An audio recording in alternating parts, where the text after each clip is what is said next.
Yes friends, तो अब हम इस प्रॉब्लम को पढ़ेंगे और सॉल्व करेंगे। Messrs Carlin has head office at New York and branch at Mumbai. Mumbai branch is an integral foreign operation. Underline करें इसे। जब भी इंटीग्रल होता है तो फिक्स एसेट्स परचेज डेट्स के रेट्स पर कन्वर्ट होती हैं, और जब नॉन इंटीग्रल होता है तो वो क्लोजिंग रेट पे कन्वर्ट होती है। इंटीग्रल के केस में एक्सचेंज डिफरेंस P&L में ट्रांसफर होता है, और नॉन इंटीग्रल के केस में एक्सचेंज डिफरेंस आपका फॉरेन करेंसी ट्रांसलेशन रिजर्व में जाता है। Mumbai branch furnishes you with the trial balance as at 31 March 2013। अब यहाँ उल्टा है, हमारे को रुपीज में ब्रांच दी है और हमें उसे डॉलर में कन्वर्ट करना है। सो पढ़ें। स्टॉक दे रखा है, purchase sale, debtor creditor, bills of exchange, wages salaries, rent rates and tax, sundry charges, computer, bank balance, New York account. आगे लिखा है computers were acquired from a remittance of $US received from New York and paid the supplier. Depreciate करना है computers को 60% से। Unsold stock हमारा 4,20,000 का था। ये हमारे रेट्स हैं। You are required to prepare US dollar the revenue statement for March 13 and the balance sheet as on that date of Mumbai branch as would appear in the New York head office account. You are informed that, अब ये इन्होंने नीचे लिख दिया है। क्या लिखा है कि Mumbai branch account showed a debit balance of rupees this amount in US head office books and there was no item pending for reconciliation। ये भी इन्होंने बोला है।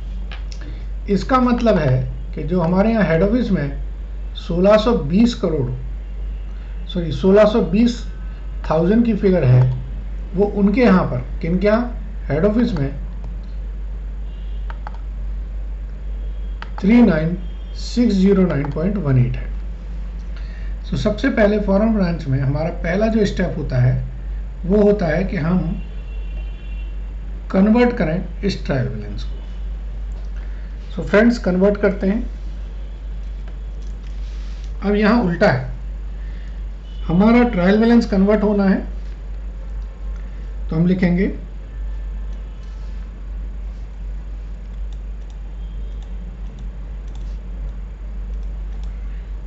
मुंबई ब्रांच ट्रायल बैलेंस इन US डॉलर।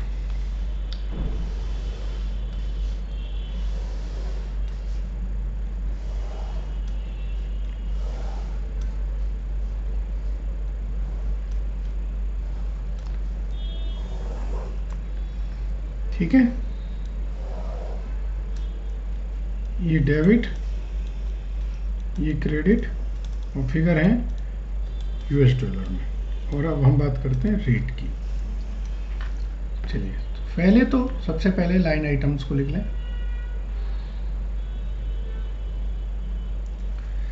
ये हमारे हैं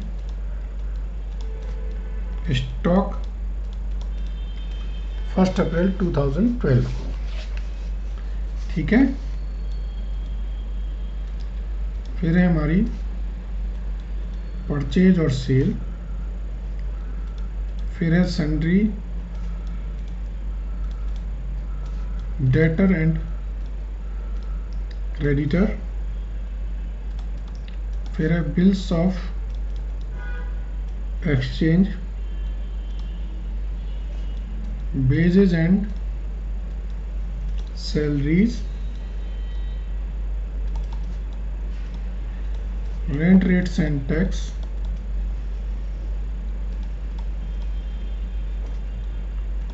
sundry charges, computers.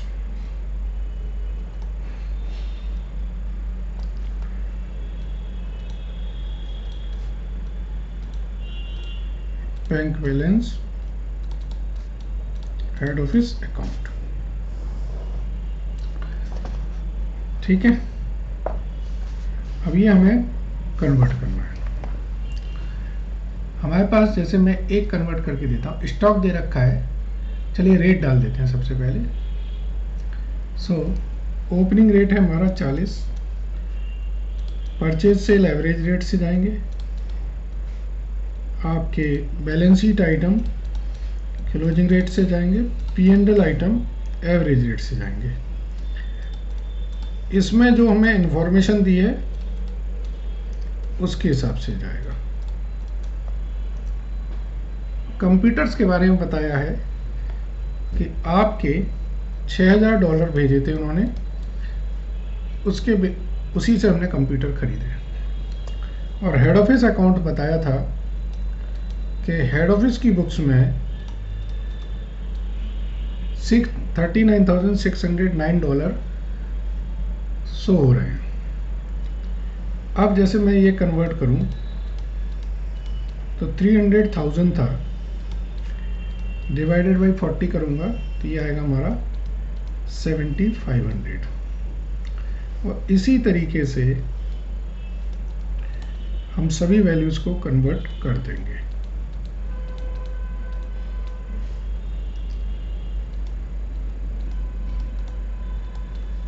Same concept है, calculator use करिए,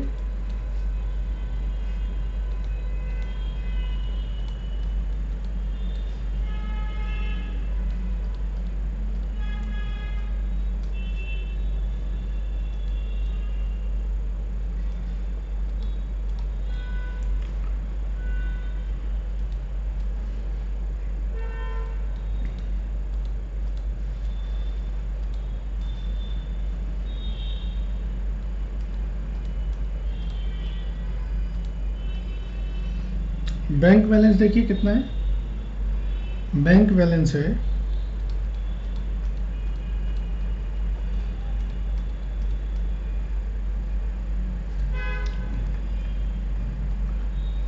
$42।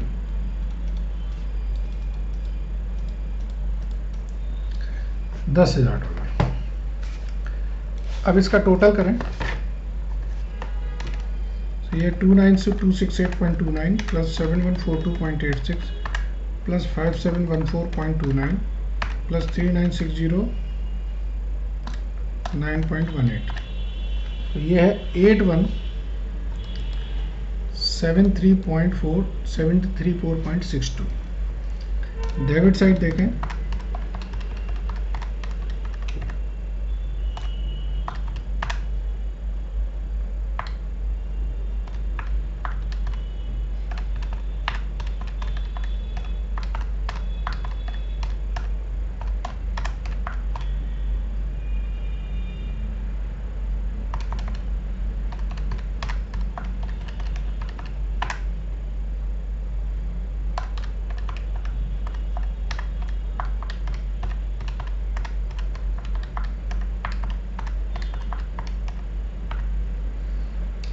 ही है ना, 8780.49 ही है ना, 3902.44 प्लस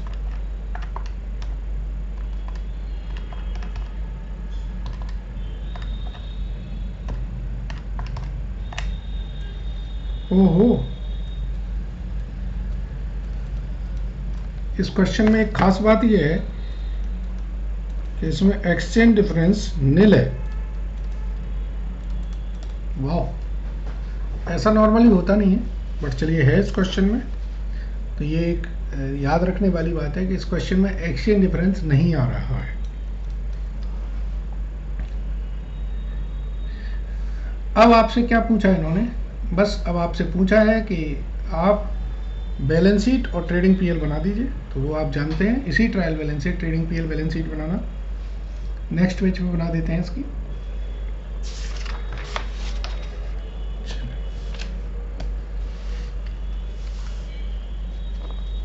देखिए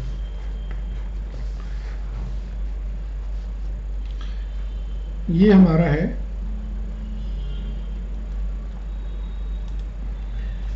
trading and profit and loss account.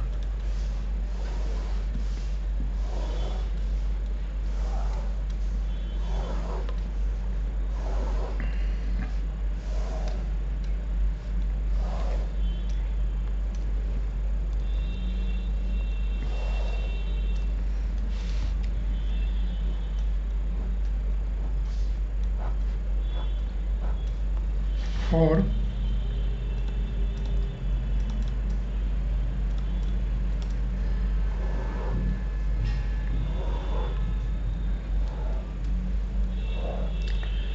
Trial balance दिया है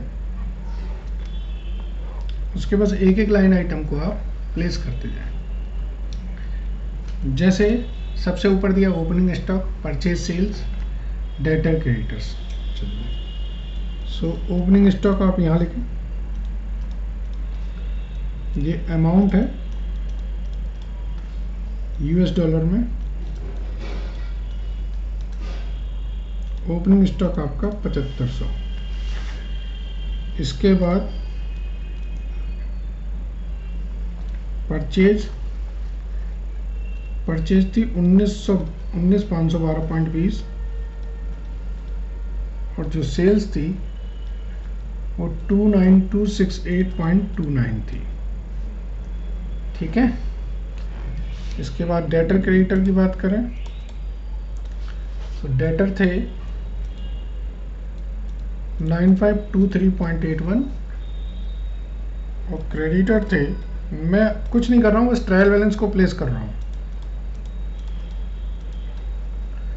अगला लाइन आइटम था bills of exchange.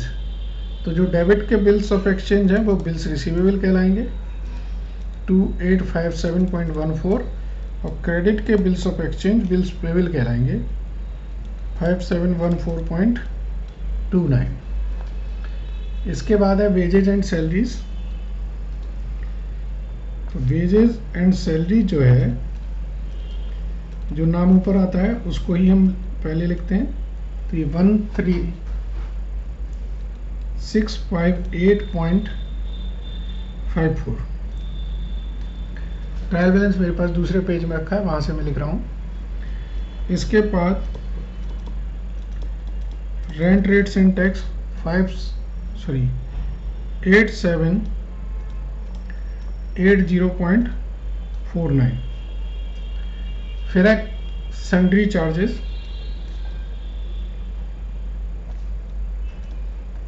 Sundry charges थे 3902.44। कंप्यूटर $6000 का था।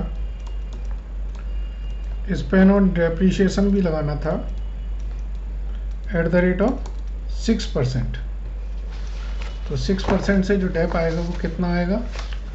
कंप्यूटर कब लिया था इन्होंने? चलिए डेट नहीं दी है तो 3600 पूरा आ जाएगा। बैलेंस शीट में 2400 जाएगा।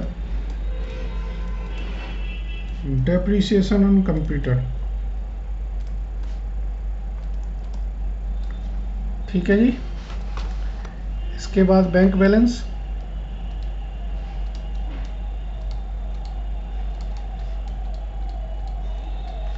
ये $10,000 है और हेड ऑफिस अकाउंट ये था 39609.18। ठीक है ना फ्रेंड्स। अब बचा क्या है? अब आपका सिर्फ क्लोजिंग स्टॉक बचा है। सो क्लोजिंग स्टॉक लिख दें आप। INR में 4,20,000 का था, 42 रुपीज़ से डॉलर में आपका $10,000 होता है।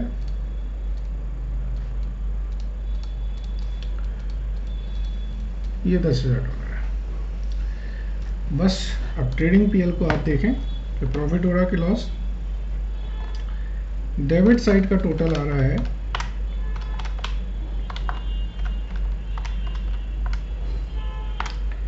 डेबिट साइड का टोटल ज़्यादा है 40,670.74 40,670.74। इसका मतलब है मुझे ग्रॉस प्रॉफिट ना होके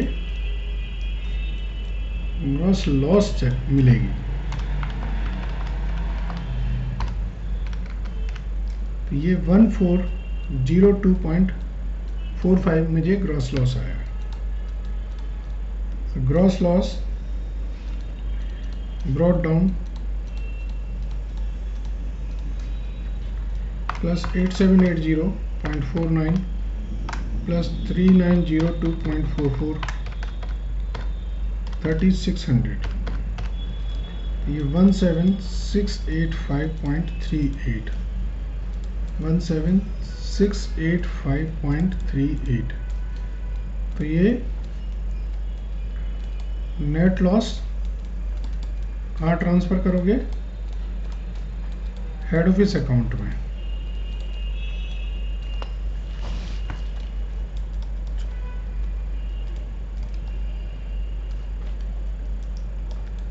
$17,685.38।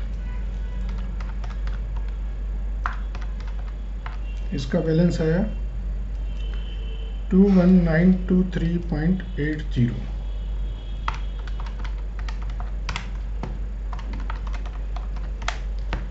ये आया हमारा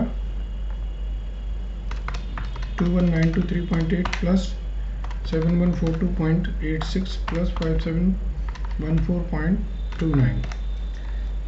बैलेंस शीट की लायबिलिटी साइड का टोटल है 34780.95। अब अगर एसेट साइड का टोटल भी ये आ जाए एग्जैक्टली,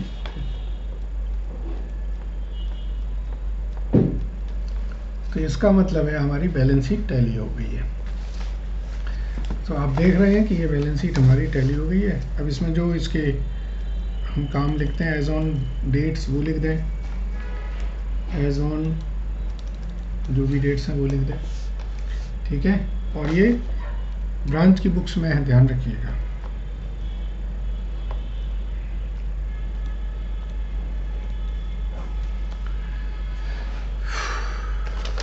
ठीक है friends, so I think so clear होगी। इसमें अब तो रूटीन में आप कर रहे हैं तो समझ में आ रहे होगा।